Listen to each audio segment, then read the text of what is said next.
Hello, friends. Welcome to the Buddhist Insights channel. I'm Ayasoma, and I'm here with Bhante Sudaso and Bhante Jagaro. And Bhante Sudaso will introduce our special venerable guest that is tuning in from Taiwan. So this evening, we're delighted to have with us remotely Jiane Shifu, so one of the senior bhikshunis from the Zhongtai Shan lineage in Taiwan, which is the main Chan tradition from Taiwan these days. Which is known for its very thorough training system for monastics. So we're delighted to have with us a knowledgeable and well-practiced practitioner of Chan Buddhism to talk this evening a little bit about Tiantai philosophy, which is one of the major branches of Chinese Buddhist philosophy. So Shifu, whenever you're ready, we'd like to invite you to share some words of Dharma with us. Thank you, Venerables, for your introduction and invitation. It's my pleasure to be here and to connect the good karmic connection with everyone. Like Bhante has just introduced, I'm from the Chan lineage, or Zen to be more well-known in the West. But actually today we are going to talk about Tiantai. Let's see. Okay, good. I saw the slides. Today we are going to talk about ultimate reality and the 10 Suchnesses in the concept or in the understanding of Tiantai Buddhism. When we talk about Buddhism or when we talk about our own cultivation, we tend to say we have to see things as they are. But in fact, we are just human beings and we are so ordinary. We are not that perfect yet. And we don't have full wisdom. And that's why when we see things, we tend to see things as we are, not as the things themselves. So when we see a picture or see an event or see a person, we tend to create the image or to put into our own thinking and our presumption. And that's why our delusion, we have the three poisons: anger, desire, and ignorance. So this delusion we have misleads us to illusion and to distortion. So we cannot see the whole picture of things that are going on. And instead, we have our own judgment and our own differentiation. But when I say differentiation, of course, we can judge things and we can differentiate things, but we tend to put into our attachment and our thoughts. And most of these thoughts are distorted. And that's why the Buddha tells us that we need to build right views. So I think most of the audience online are familiar with the right views or right understanding of the Eightfold Path. And in Tiantai, when we talk about the right views, is we have to see things from different truth. And we will go into that later. So here today, we want to talk about what is the ultimate reality of everything and how do we see the ultimate reality from the 10 Suchnesses. If we can build the right views and to see things from these 10 aspects, then we can see the full picture and see the entirety of things or of sentient beings, of all life experience we have.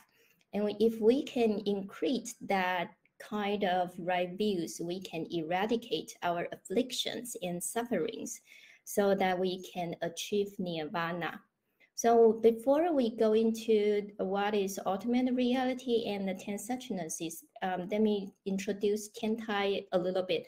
because today the topic or the talk I'm going to give is to be very strongly connected with Tiantai Buddhism. And Tiantai Buddhism is one of the major Buddhist schools in Chinese tradition.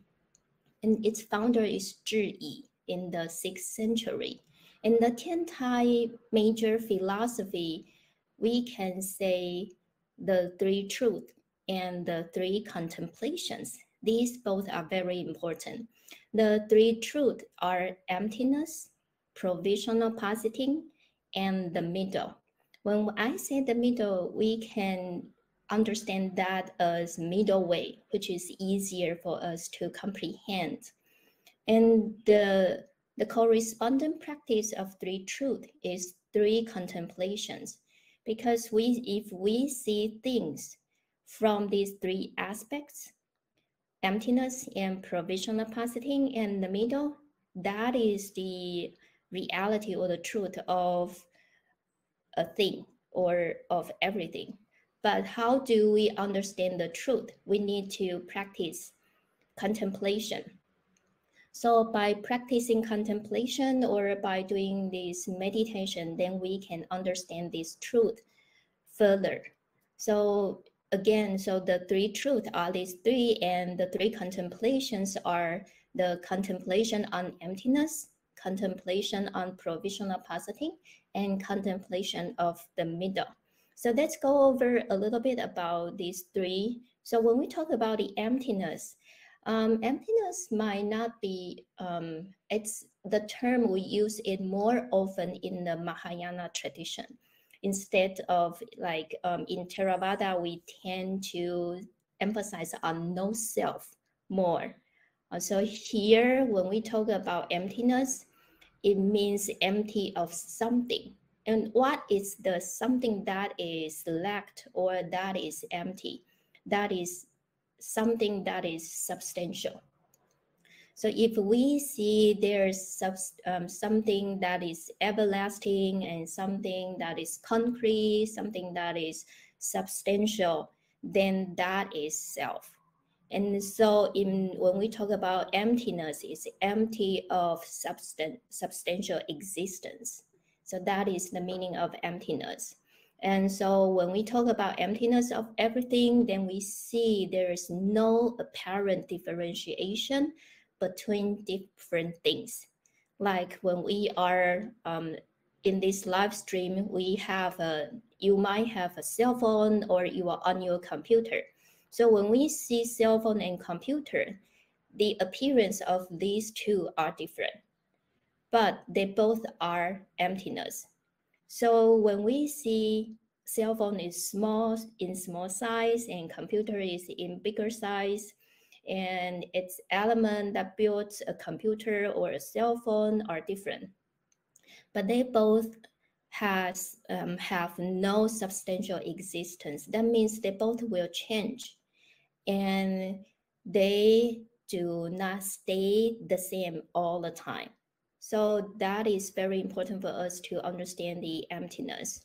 And when we look at these, the second truth is provisional positing. This provisional positing actually is strongly connected to the truth of emptiness we just talked about. Because when we talk about emptiness, everything is the same, they both can change, and everything is permanent. Everything is not substantial. Everything can change. And so here, when we talk about provisional positing, that means it's temporary. So when we just have the example of computer and a cell phone. So computer and cell phone, they have different names. And we call these names as false names or the provisional designation of these things. And so these are just temporarily. We see computer as temporary. And also the cell phone is temporary. And it's called cell phone, it's because we give it this name. So, and the name is given by us, human beings. but the cell phone, is it really called cell phone? And in English, it can be called cell phone. And in Chinese, it's 手机. So in different language, it has different names. So these names create the difference between different things. And these are just temporary. These are just provisional. So in the case of the so-called provisional, that means it's not true. But we also see this provisional positing as truth because it is useful, it is conventional.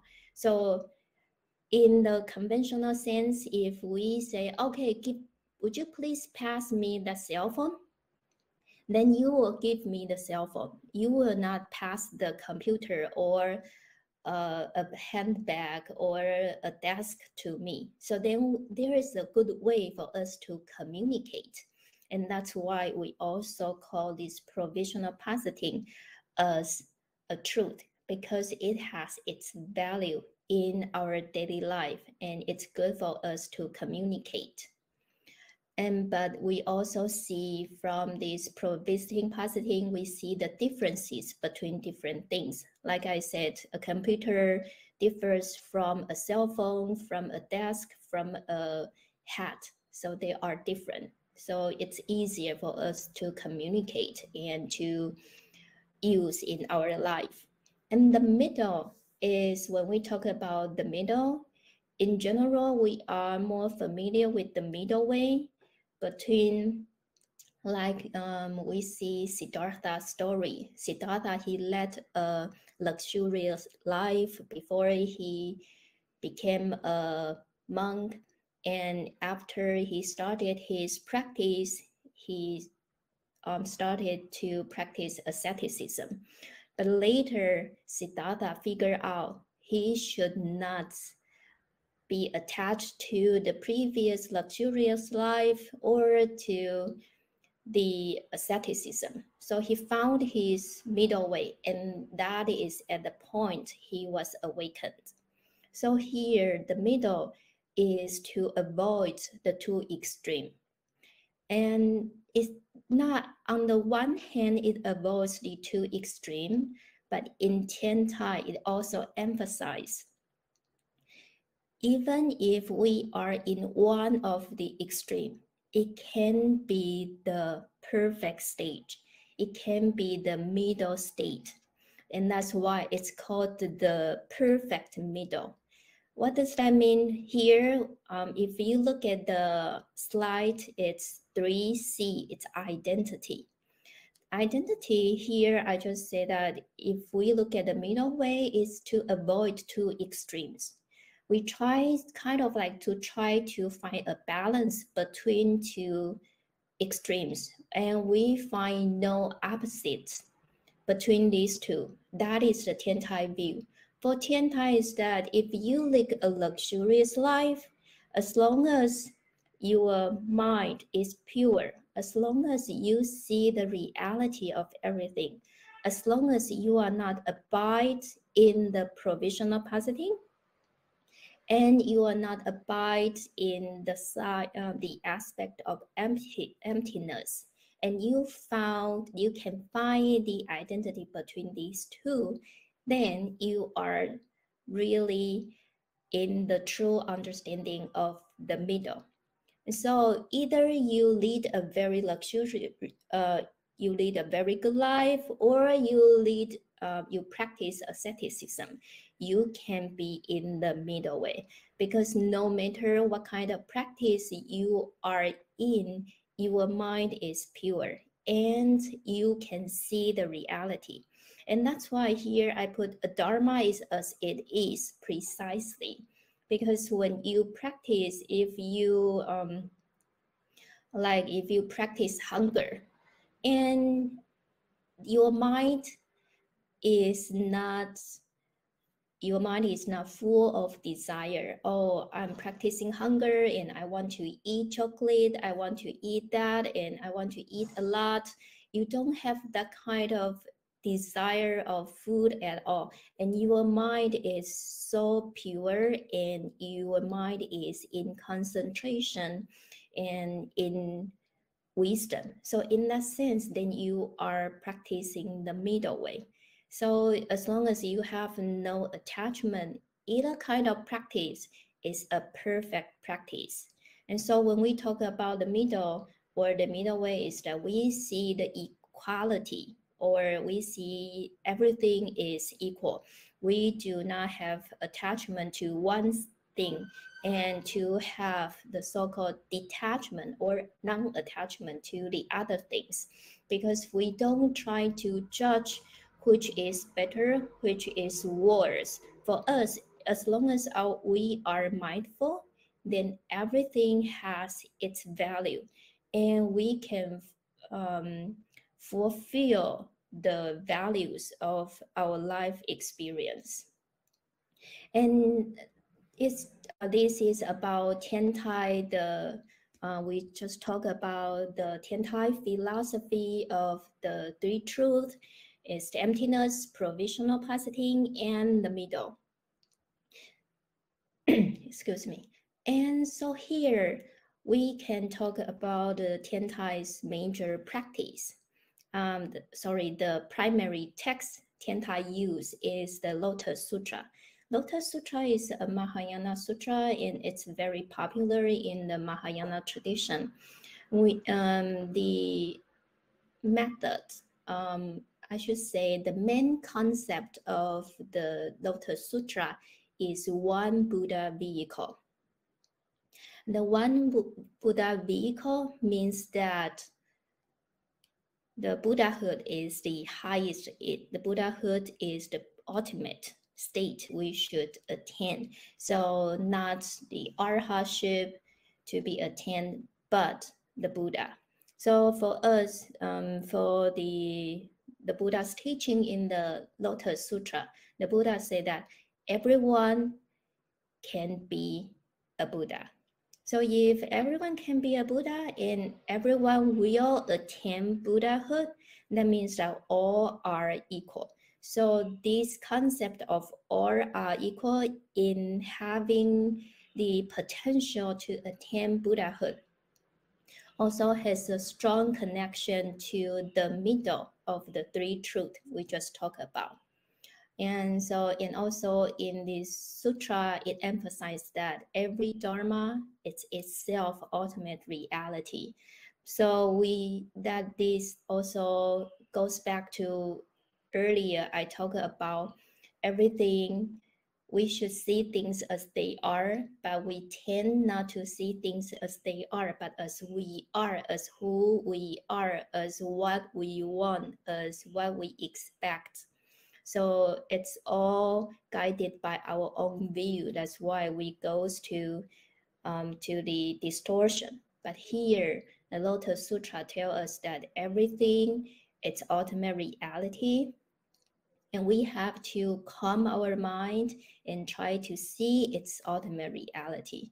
But what is ultimate reality? Ultimate reality in the Lotus Sutra doesn't mean that one thing. It doesn't mean one reality. Actually, we can see it is 10, and that is the 10 Suchnesses. And so when I say 10, it doesn't mean only 10. From 1, it can go to 10. And from the 10, we can also expand it to all. So when we see a thing, we can see its emptiness. That's one way. We can further see its provisional positing is the second way. And then we can further see its middle way. Then that is 3 aspects. But these 3 actually, they are strongly connected into one, and so it can be called ultimate reality. So let me put it in a different way. If we see the ultimate reality of one Dharma, then we can see its 3 truths that are embedded in this Dharma.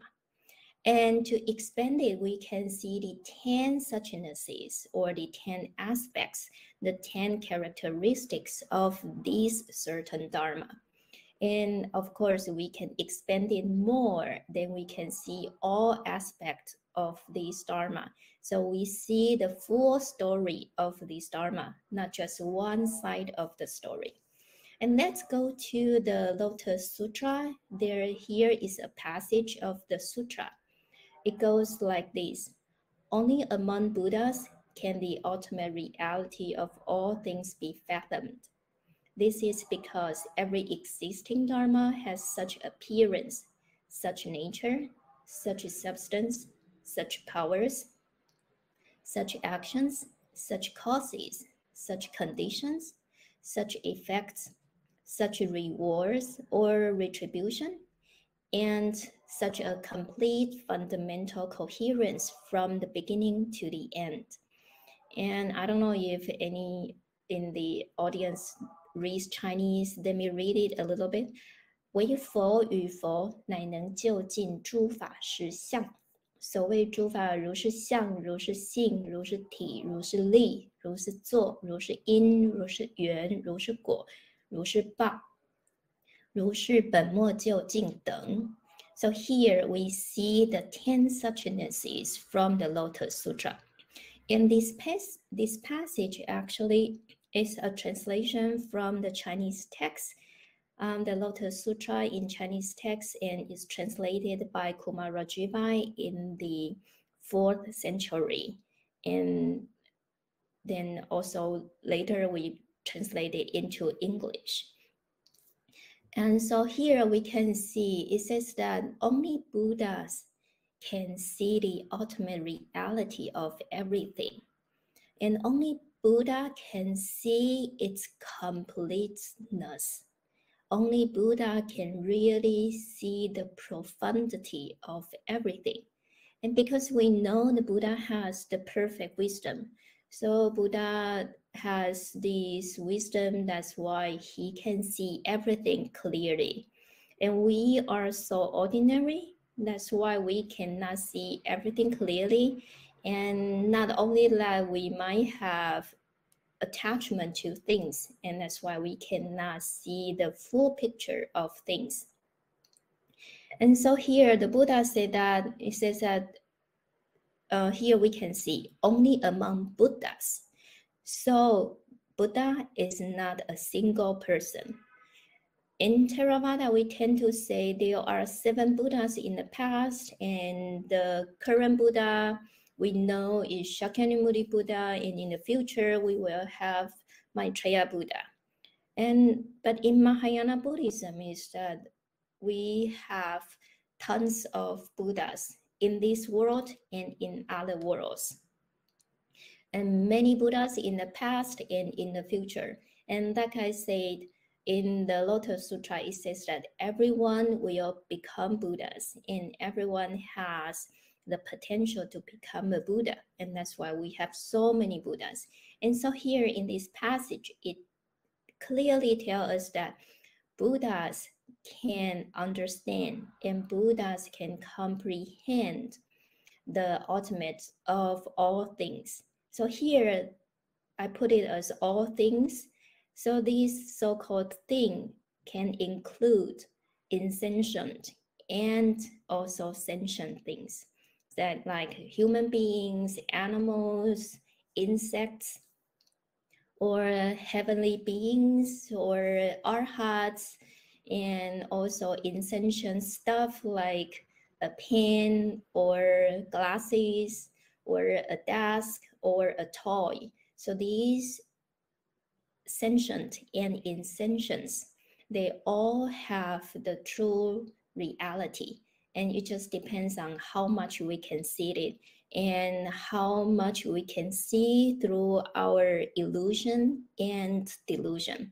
And what are the 10? These 10 are appearance, nature, substance, powers, actions, causes, conditions, effects, rewards, or retributions, and also a complete fundamental coherence from the beginning to the end. Here we can see the 10 suchnesses. It's called such or suchnesses. It is because we have to see things as they are. then that is such. So the other translation of suchnesses is thuses. So we can see different translation of this term. And so here it says a complete fundamental coherence from the beginning to the end. Beginning refers to the first suchness, that is such appearance. And the end is the ninth, that it refers to such rewards or retributions. The difference between reward and retribution is a reward refers to the positive or the more pleasant aspect, and retribution refers to the negative or unpleasant result we have. Also it could be refers to the future response. We will go into the more a little bit later. So here we just look at the 10 suchnesses, and let's go back to look at the ultimate reality. The term ultimate reality, actually, we just say sutra. The Lotus Sutra is translated by Kumarajiva. And for the ultimate reality is Chinese is 实相. And actually it goes to its Sanskrit term, that is dharmata or dhammasvabhava. So when these two terms appear in the text, Kumarajiva translates dharmata and dhammasvabhava into 实相. So 实 in Chinese means real or true, and 相 means mark. And so we can say dhammasvabhava or dharmata is translated into real mark by Kumarajiva. But when we put it as real mark, it kind of like might mislead us to see things as substantial or to see its concrete mark, but actually it's not that. So we tend to translate the term 实相 in Chinese into ultimate reality. So when we look at the term dharmata, dharma, we know everything could be a dharma. No matter is tangible or non-tangible, it could be called a dharma, like a voice, a sound, a piece of chocolate, or a piece of paper, or a eraser, or a piece of glass. These things can be called dharma. And dharmata, we can translate that into ness. So if we have a chair and we see the chairness, that is chair-ta in that sense. So, and for computer, we say computer-ness. So there's computer-ta. So ta can be translated into ness. And here, dharma svabhava, I use this term my point is to point out that we should not mislead the svabhava of every dharma as something substantial. Because when we talk about svabhava, we tend to say, oh, svabhava can be translated into self. But in Buddhism, we emphasize no self. This is a very key concept in all traditions. So nothing really stands on its own. Everything are connected, and nothing has a substantial, everlasting, and changing essence. This is very important. So when we see the term dharma svabhava in the context of Mahayana Buddhism, we also have to keep in mind that this doesn't mean that this does not suggest that everything has self. Instead, in Mahayana Buddhism also emphasize that nothing has concrete essence or a concrete concrete substance. And that goes back to we talk about the one of the three truths, that is emptiness. So everything it's empty, and everything is a provisional positing, and everything itself is the truth. Everything is the middle way. And so here, when we look at the term ultimate reality, we also have to understand that can refer to the true essence of dharmas.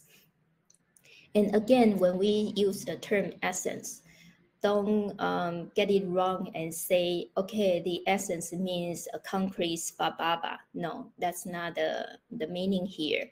And also the true marks also, these we have to understand these are the limitation of language we have.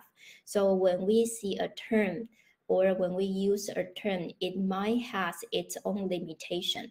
And once we can really understand its limitation and to have we know how to clarify it, then it should be fine. Because in the three truths we just mentioned, for the conventional aspect, these terms or these language, it's useful for us to communicate, for us to express ourselves.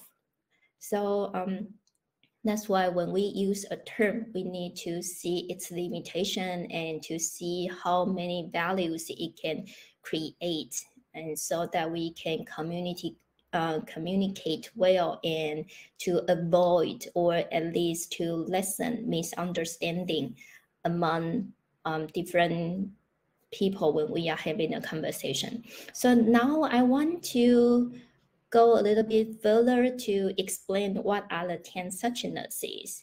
So here again, let me repeat it. These 10 Suchnesses are such appearance, such nature, such substance, such powers, such actions, such causes, such conditions, such effects, such rewards and retributions, such a complete fundamental coherence from the first to the ninth, or we can put it different way as the totality of the 9 characteristics. So that is from the beginning to the end. These are the 10 Suchnesses. And these 10 Suchnesses, they indicate 10 attributes or 10 characteristics of the ultimate reality of everything.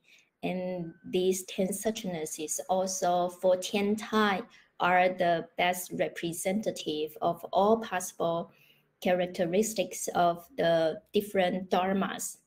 And they can include and they can express and they can reveal, they can tell us what are the ultimate reality of all entities, of everything. And let me give you an example of a male weightlifter. We use this example to help us to understand the meaning of the 10 Suchnesses. And the first one, such appearance. When we look at a weightlifter, generally we can see he looks very healthy and strong and has solid muscle, and look that so strong we will never try to beat that weightlifter. And so that is the appearance of this guy. And so the appearance of this weightlifter is tangible and is so clear to us. But how about his inner world? We cannot see his inner world. So the nature refers to everything that is invisible, that is inside his mind. Or like, for example, this weightlifter, he has great ambition and he has strong love for this exercise, and he has great discipline to practice and to train himself. And when he is doing the exercise, he has strong perseverance. So these are inside his mind, that is his spirit, but we cannot really see it. And also, if we can look at this lifter from different aspects, is we can see his human nature.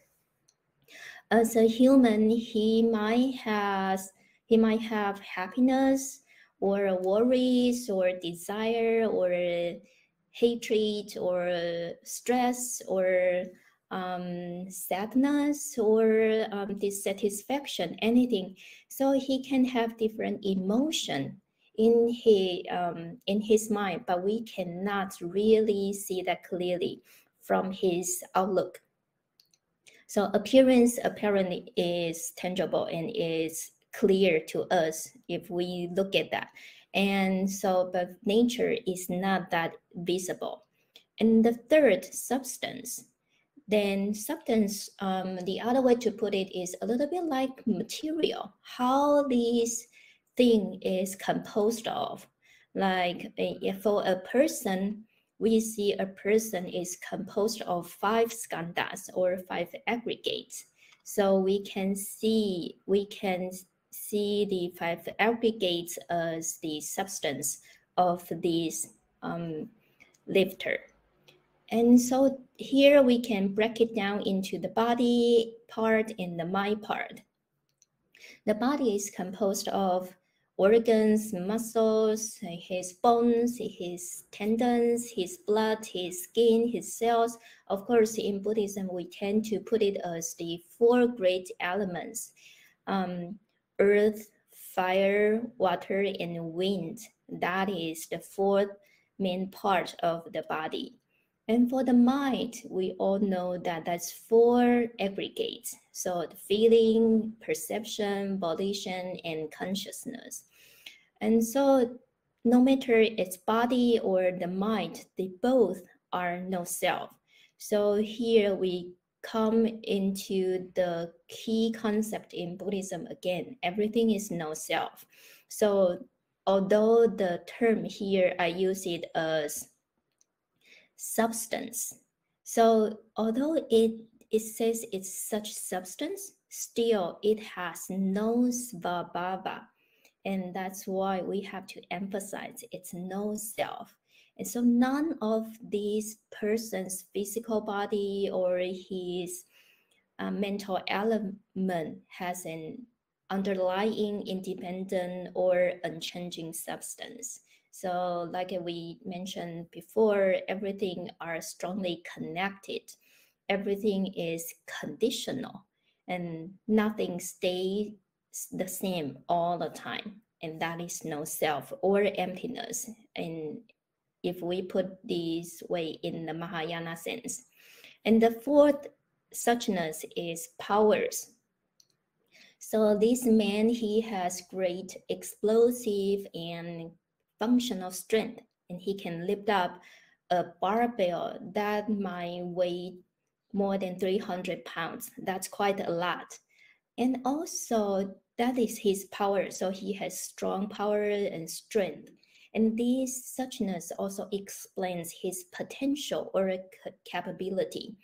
Potential means that he can do that, but only when he really succeeds, then we see his power comes into comes into reality. Otherwise, we can only see he has such potential of great powers to lift up these heavy barbell. And so we goes to the 5th suchness, that is actions. So the 4th is just potential, and the 5th is it can be put into reality. So this suchness refers to a course of action that really happened, that actually happens. And so it's a real activity, something really happens. So when this man successfully lifts up a barbell in a game, and then the audience witness the entire thing he has done, and they are happy for him, and they see he has succeeded. So this is the actualization of his capability. So that is the difference between the 4th and the 5th. Then let's go to the 6th, that is cause. So here, the previous 5, we see different aspects of this person. And starting from these 6, we see cause and conditions and effect and also future rewards. So this is the causality we will come into. So that's why, so here it tells us that when we see a thing, see an event, when we see any dharma, we can see this dharma, or we try to comprehend this dharma from different aspects. And now we go to the causality of seeing this certain dharma. And so the 6th suchness is causes. So for this weightlifter, he definitely has strong passion for his exercise. He has strong love for this game, so that he wants to put so many efforts and so much time to this training. So he has strong commitment to his own training, and he has strong discipline to regulate himself and to manage his own practice and his life. So these are the major causes for his victory or for his participant in the game. And the 7th is such conditions. So these we can break it down into internal condition and external conditions. The internal conditions is, for example, if on the big day of his competition, and this man, he's in good health, and he is in good spirit, and he's so confident, and he has a strong passion for his exercise and for this game, and he keeps hopeful for the result, and he knows, I'm confident I'm going to win. So this is internal conditions. So this internal condition is not that obvious to us, although we can tell from his appearance and from his look, or tell a little bit from his facial expressions, but still these conditions are not that clear to everyone.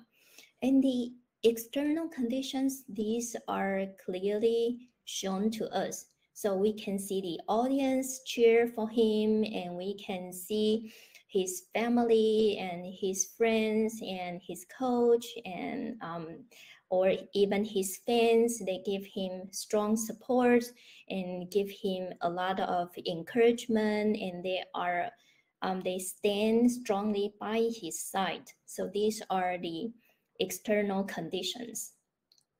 And we see if these internal and conditions, if all these conditions are very good for him, and very likely he will succeed.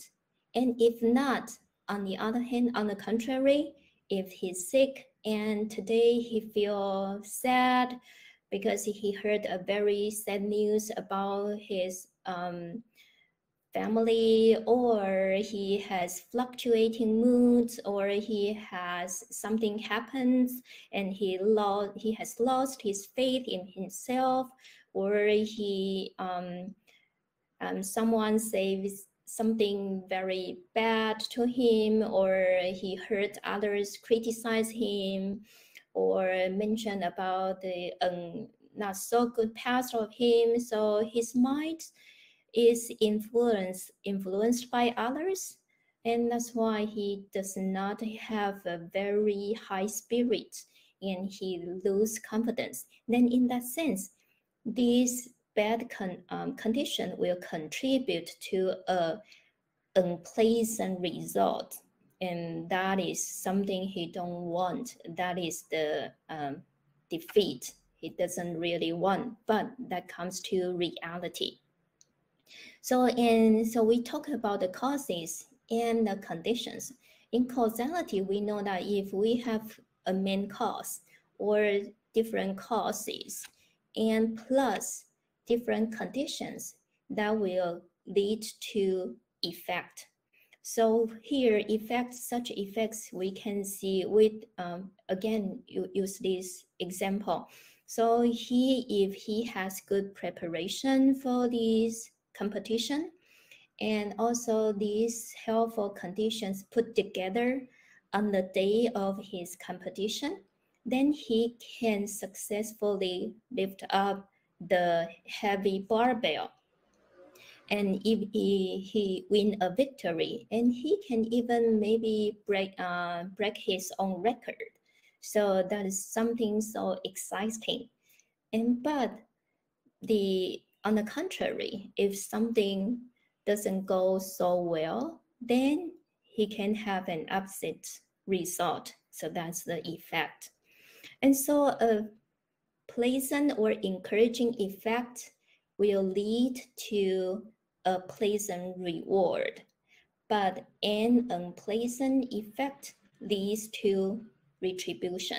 So like we said before, reward is pleasant and retribution is unpleasant.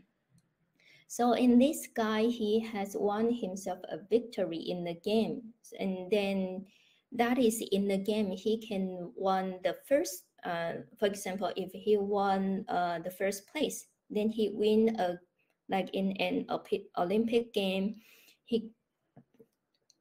in an Olympic game, he can win a gold medal, and also he can gain very good retribution. He can gain very good reputation. So now he has won himself a very good fame. That is the reward. That is something exciting. That's something he really wants. So the suchness is also we can see such rewards from the other aspect. That is also refers to how he responds to the effect he has, how he responds to the result, and that refers to the eighth suchness. So this, we can put it as a karmic response.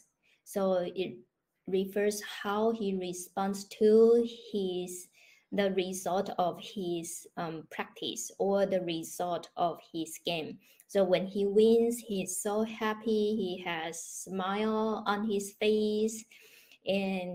But when he in the case that he loses the game, he will react with strong disappointment, and you won't see a smile on his face. And he might even cry, or he might shout, or he might complain, and he might point the finger to others or to himself, blame himself, and he's so disappointed. So everyone can see and feel the despondence he has. So that it will be that is the aspect of retribution. So again, the ninth suchness is rewards or retribution. It depends on the response of this person. And the 10th is a complete fundamental coherence. So from the beginning to the end, the weightlifter is just a weightlifter as he is. So if we see a weightlifter, we see him as a weightlifter. We respect him as a lifter, but we don't try to put much stress on him to put too much expectation on him, and we try not to judge him. So if we can avoid these different judgment or unnecessary expectation, we will not create further stress on him, and so that he can be himself and just be who he is and be the person who love the game, who enjoy the game, and who can perform in a more normal way without these stress or expectation or criticism of him. And so here we can see from the 10th suchness, we also can see because of his hard work and his discipline, his perseverance, we can predict that he would succeed. And also because of his succeed, we know that we can tell he must has undergone a lot of serious training and strong discipline, and he endured all these different hardships that we cannot imagine.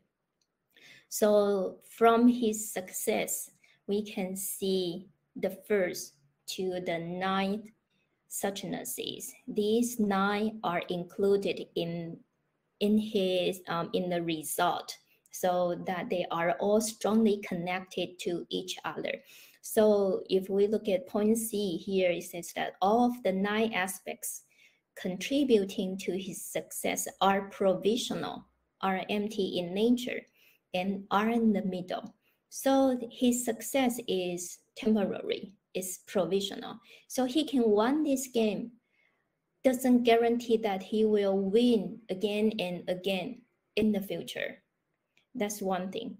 And also, this name as a gold medal winner, it's just a name, so it's called provisional. And this is the name we give him. We offer this great athlete. And everything will change. Everything does not stay the same, and that's why it's empty in nature.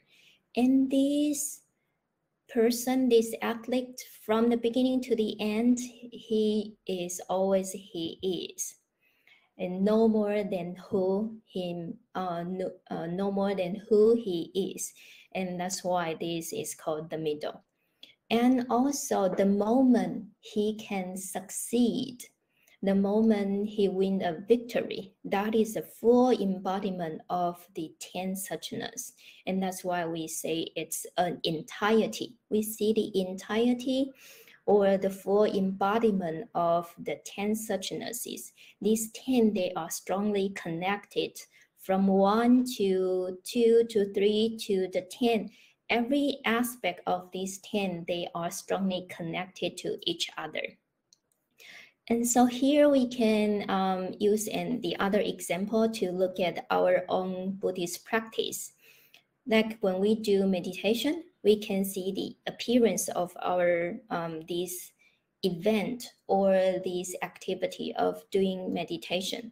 So a meditator can sit, definitely usually sits with legs crossed and with hands in a mudra, and sits still and sits in a very unmoved. The body is still and upright and unmoved. So that is visible. That is appearance of this meditator. But what is the nature of this meditator? That is his Buddha nature or his awareness. So when we do meditation, our mind is focused and we are aware in the state of our meditation. But this aspect of nature is invisible to others. So even when we are sitting here and we have a lot of thoughts going on, and we are doing daydreaming, that is our internal experience. That's our internal state. Others cannot see it, and that's why it's called nature. And the substance, also again, it refers to the 5 aggregates. But when we are doing meditation, we hope we have pure 5 aggregates. So our body is unmoved, but it's so relaxed, and there's no tense at all. And that's why we are in the state of being at peace. And our mind is focused. We do not have wandering thoughts, and our mind is so clear, and we are so peaceful. And for the 4th Suchness, we can see powers. So again, we talk about powers, it's a potential. So what kind of potential we might have when we do meditation? That's we can have the powers of concentration. And we can have the power of wisdom. So that is the potential we might create after these meditation session, or a month in the midst of this meditation session. And for the action or activity is the meditating, this course of action itself. So what kind of action we can have is we can do insight meditation or we can do calm meditation. So these are the two ways for us to practice meditation. One is vipassana, the other is shamatha. So these I won't go too much detail to this because I think a lot of you are familiar with these two methods. And starting from the 6 to the rest are about the causality. So again, what kind of cause, what urged me to do the meditation is because I have aspiration for liberation. I don't want illusion, I don't want delusion, I want to remove all these different afflictions I have. So I don't want to have suffering in this samsara world. And that's why I have passion. I have this aspiration for liberation. So that is the main cause of my sitting meditation. And not only having this aspiration, I also put time and efforts. I have discipline to my own regular meditation or daily meditation. I'm sincere and faithful to my own practice. So that is the main cause. And what are the conditions? The conditions is I have a quiet place for me to do sitting meditation and no one will bother me. Just like you, if you go to the monastery and you can have a group meditation together. So the monastery is a very good condition, very helpful condition for us to calm our mind and to see the inner world within. So, and also we might have support of our family and we appreciate their support. For example, during the weekend, you go to the monastery to do sitting meditation with the others together, and your family members, although they do not believe in Buddhism or they have their own interest, but still they support you to do your beloved meditation. So we appreciate that, and that is a good condition for us. And the other thing is that because we have done Buddhism and we appreciate the Buddha's pass on the teaching to us, the Buddha has left the great teaching to us, and also we have these venerables in the monastery. They are our spiritual guides, these spiritual teachers. They offer their time and effort, their wisdom and their compassion, their loving kindness to us. So we have these good conditions for us to do the meditation. And with all these good conditions and the right causes we have put into the sitting meditation, we can have good result. And that effect is we can have a good session of meditation. And during the meditation session, our mind is cleared and our afflictions, they are gone. So we can clarify, we can cleanse our mind and we can remove our klesha. And the ninth is the rewards or retribution related to the effects. If I have set a good session of meditation, then I can build further confidence of sitting meditation, and I can increase the interest in sitting meditation. And so in the future, if I can do the meditation more often and put more effort to that and in the right track, then I can fulfill the two kinds of powers we just mentioned. One is concentration, the other is wisdom. So if I can have these two, then I will have a good future rebirth, even as a human being again or in the heaven. Or eventually I can become an arhat, I can be out of samsara, I can achieve full liberation. And in Mahayana Buddhism is that in the future, one day I will become a Buddha.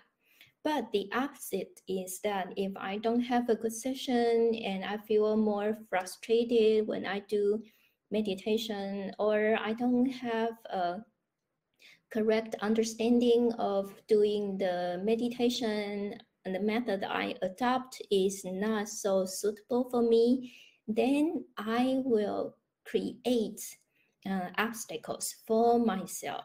So the retribution is that I might be scared of doing meditation again, or I refuse to do meditation, or I feel more frustrated. So that would be the retribution of the opposite.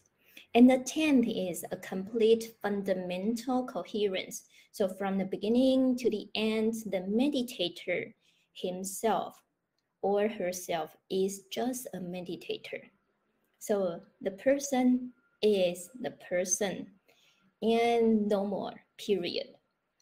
So we don't want to have any projection on that person. So the meditator is the meditator. So when I'm doing sitting meditation, I am who I am. So I'm here, I'm mindful, I'm peaceful.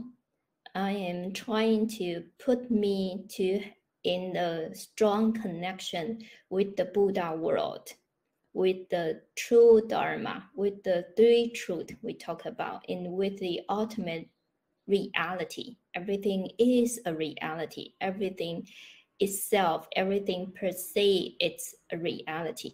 So here again, for the 10th, we can see the other 9 aspects strongly related to our meditation experience. And again, this meditation activity itself embodies the three truths.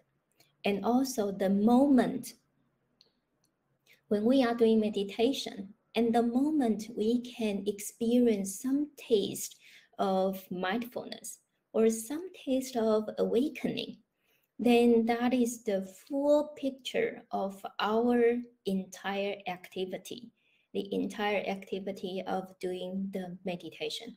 So from the beginning, when I sit down and I have folded my legs, I cross my legs, and to the moment I am doing the contemplation, either shamatha or vipassana, and to the end of the meditation session. Every moment, every bit moment of the meditation experience, it itself is the ultimate reality. Every moment itself embodies the three truths. Because when I'm doing the sitting meditation, my mind is connected with emptiness. And the image of me doing this meditation is just provisional. But my mind is so focused. My mind is so clear. And that sense of concentration itself is so perfect. So it's the middle way. I don't have attachment to sleep. I don't have attachment to thinking of any food I like. So I'm here. I'm right now at the moment. So each moment of my sitting meditation is the entirety of the ultimate reality. So here again, this is the case, the example we can use and to understand the 10 Suchnesses. And of course, we can think about other examples, like now we are doing an online Dharma lecture. So we can think about what are the appearance and the nature and or the substance or the power and the actions or the cause and effect, and also different conditions and its different rewards, its entirety of the 10 Suchnesses. We can think about that. And also when we have to do our house chores, or when you go to work at your office, or if you have strong attachment to certain food you like, or if you are troubled by some emotions, or by something happened to you yesterday, or you have a thought in your mind that really bothers you. So we can pick up any life experience we have and then use these 10 aspects to help us to understand what is going on here. And so if we can use these 10 suchnesses as a way of contemplate, then as a way of contemplation, then we can see the truth. We can see the ultimate reality of these object we want to comprehend. When I say object, everything can be an object of our contemplation.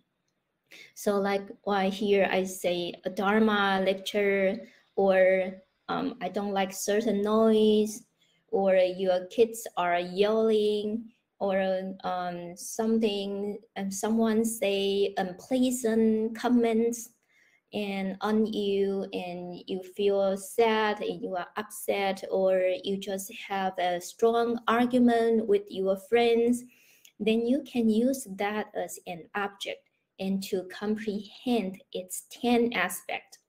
For example, if you just have a strong argument with your best friend, then you try to kind of like analyze, to ponder on the appearance of your argument. So when you are having strong argument with your friend, definitely you both do not look lovely or pleasant. You don't have smiles on your face, and your face might turn red, and you might raise your hands, and you kind of like want to not just oral argument, you might also want to beat the other party. So that is the appearance we can see. And how about the nature? So what is in your mind, or when you are having argument, your mind is not clear, and you have strong emotion in both of you.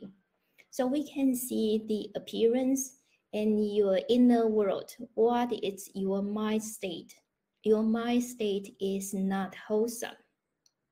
And so when we see that, then we can reflect on ourselves and try to amend the wrongdoing we have. Why do I want to fall into a strong argument with my friend?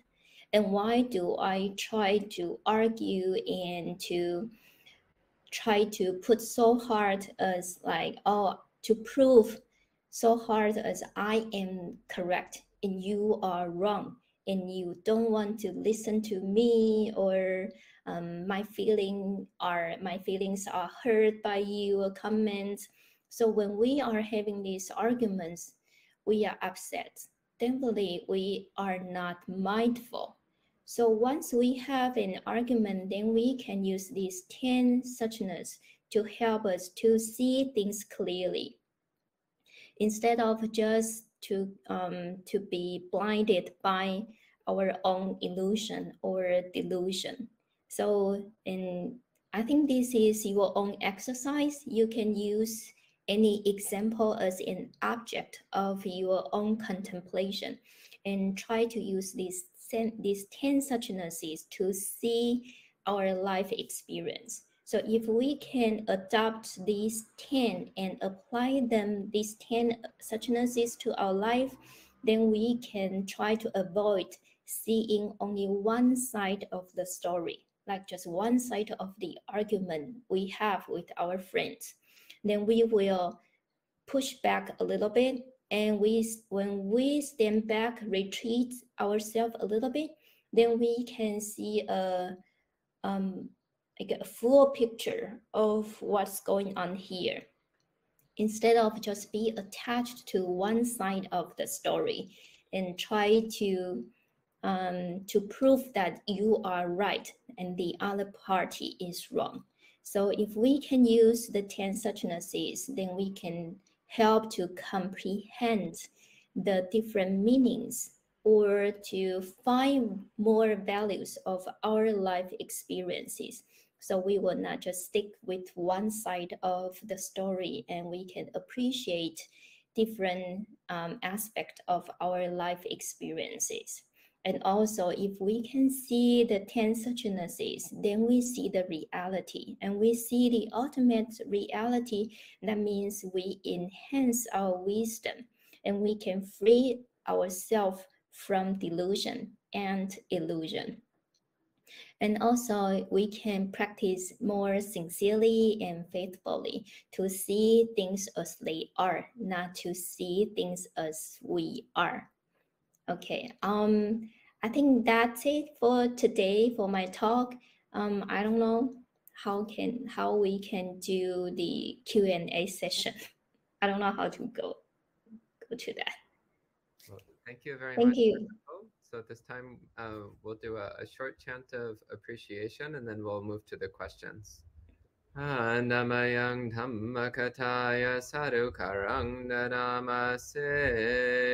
Sadhu, sadhu, sadhu, anumodami. And for all those who are watching online, if you want to type in questions for our venerable teacher, you can type in questions. Also, the people here at the monastery are welcome to ask questions. And actually, I have a question to start with. Fasha, when you were talking about the middle, actually, the first thing that I thought of was the Kachanagota Sutta, in which the Buddha talks about two extremes of wrong view. So the wrong view that things exist and the wrong view that things don't exist. And then he says, instead, the Tathagata teaches the Dharma by the middle. So Majjena Dhammang Deseti, he teaches the Dharma by the middle. And then he goes on to list the 12 steps of Paticca Samuppada, dependent origination. So I'm wondering how that concept of teaching Dhamma by the middle, how that relates to the Tiantai concept of the middle. Thank you. Thank you, Bante. That's a perfect question. And actually, that also related to the Tiantai concept as well, definitely. Because when we talk about the middle, is the middle of the two opposites. So the two opposites, the example I use is a luxurious life and ascetics practice. So it also can be the middle of two opposite views. So like you would say, a right view and a false view. Of course, in Buddhism, we want to have a right view. But if we have attachment to the right view, that right view becomes a false view. It's because of our attachment. So in Tiantai, is that the middle is we don't try to create differences between the right and the false. If we do, then that is not non-duality. So when we talk about the middle, it also refers to non-duality. So non-duality means that we do not dwell in one side.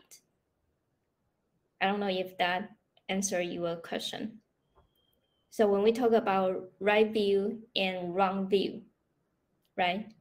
And the sutta you mentioned, I don't know that the equivalent in Chinese. Do you know that equivalent in Chinese? I don't, but I could find it later on and send it to you later on. Okay.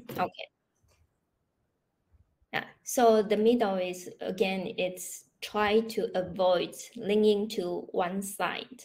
So that is called the middle. But Tiantai goes further, is that just like if we have a scales, so we have the balance. So you can be one side or the other side, right? When we are doing that. So that is not balance, but the middle way tend to find a balance. And for Tiantai is that if you are on side A or side B, even it goes like this. still, if your mind is clear and you have true freedom of doing anything, so then that is also a middle. It doesn't mean that you have to stand at the center. You know what I mean? So when we say the middle, doesn't mean that I find a balance between these two, or I stand in the middle. That's called the middle. Here, it could be the middle. And here, side A could be the middle, side B could also be the middle as well. Okay. Just like if you are driving on a highway and there are three lanes, you can drive on the right lane, in the left lane, or in the center. So either lane you are driving because you have clear views and you are on the right track. So each of the three lanes could be the middle way because you have freedom. So once you have the full liberation of freedom, you can choose 1 or 2 or B, or you can 1 or 2 or 3, or you can switch freedomly, without any obstruction. So that is your middle way. Okay, thank you. Okay. And other questions? Venerable, I actually have a very basic question, if possible. So I understand how there could, in other worlds be different Buddhas. But I was wondering if you could explain a little bit more what is the Mahayana interpretation of multiple Buddhas in this world. So you mentioned aside from Shakyamuni Buddha. So if you could clarify that, that would be very helpful. Thank you. Oh, thank you. So in Mahayana Buddhism is that we have many different Buddhas. So here, like in this world, we know there are Shakyamuni Buddhas, and also like Medicine Buddha and Amitabha Buddha. Amitabha Buddha is in the Pure Land. He is not in this world. But in our world, we also know him. So he's kind of in our world as well. So currently, because we know that in one world, there's only one Buddha.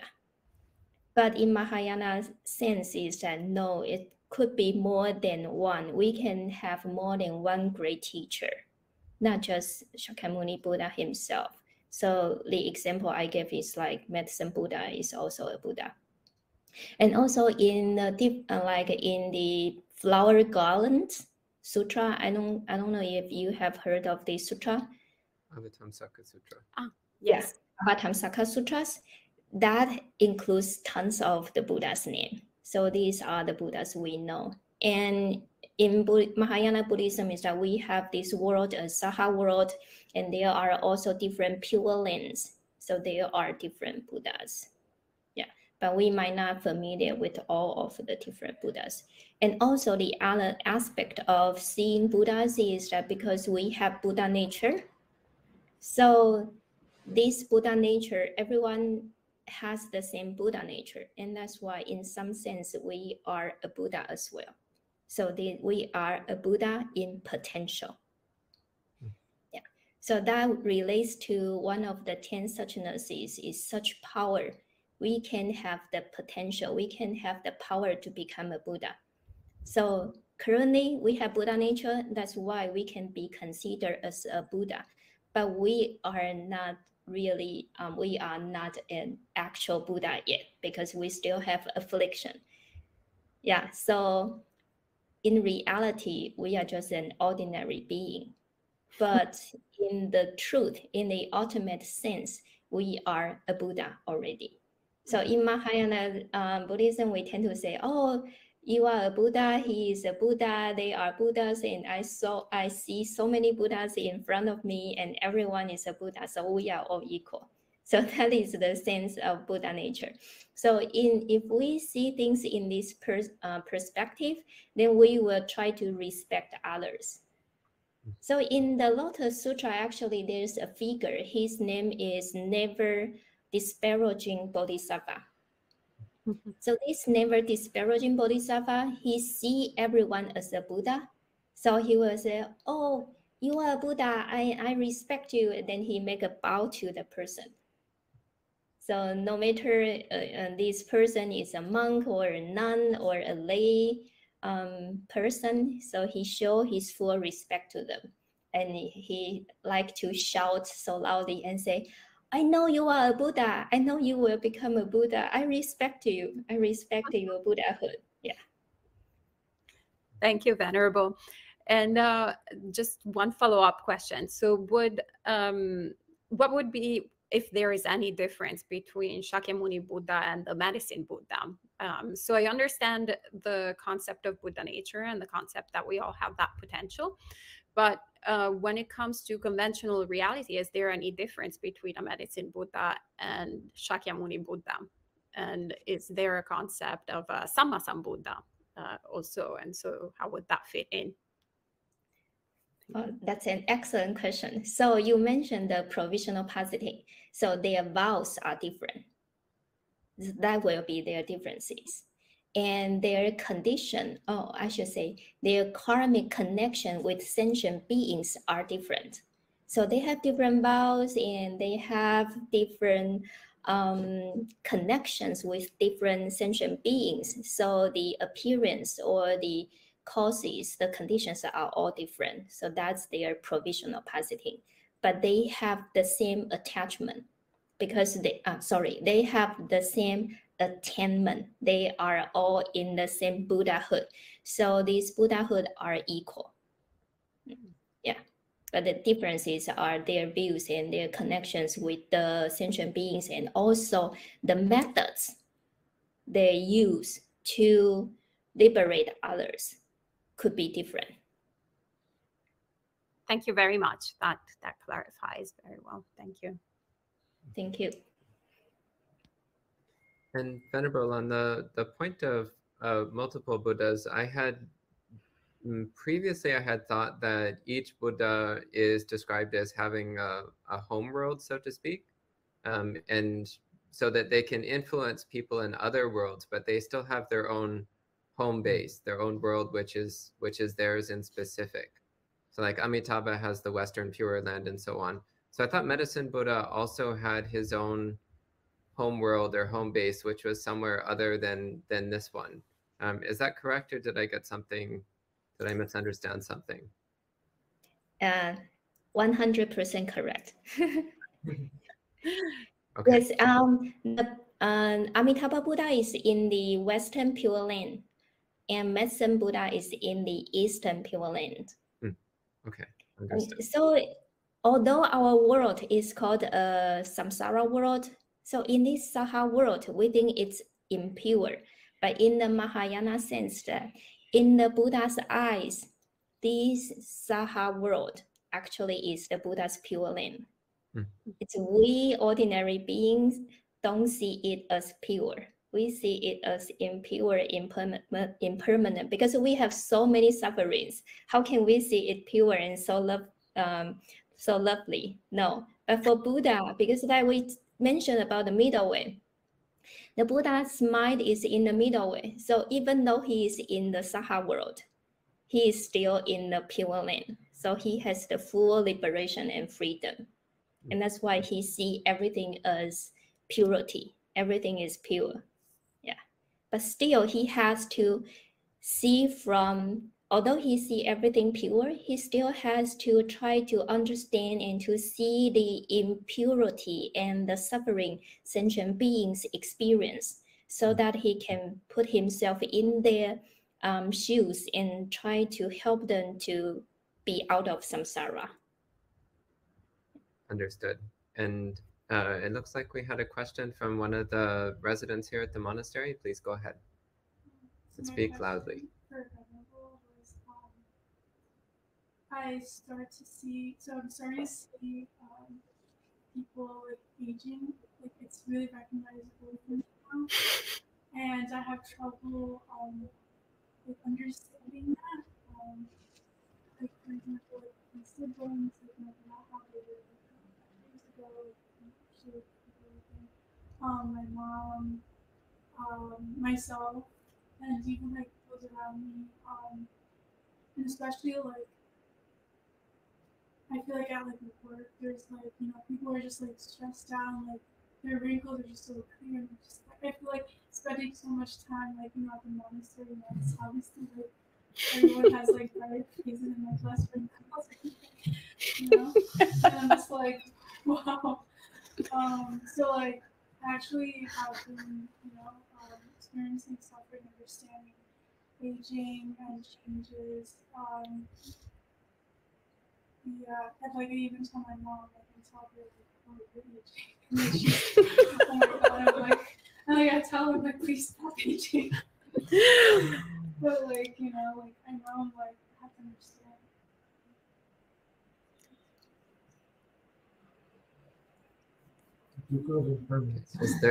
Is there a question there, or is that just a reflection? Yeah, I mean, I guess my question was like, you know, how can I what can help me understand the process of aging? Okay. And Venerable, did you hear her question? No, I'm sorry, it's not clear.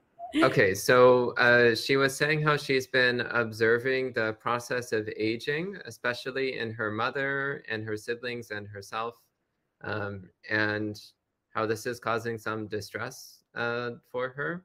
And so she was asking for you to offer some reflections or contemplations or something that will help her come to a more peaceful understanding of aging.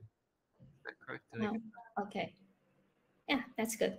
And aging is, we can see the change of your skin and your facial expression, everything, and also even your strength is different, right? So that's aging, and your health is changed. So we have to see the provisional positing of this aspect, the provisional positing of aging. I don't know if she can understand that. That means that when you are a little baby, you are so choppy, you have like soft skin, and you are so adorable. And when you become a woman, you are so beautiful, and now you are aging. So you see the different appearance of yourself.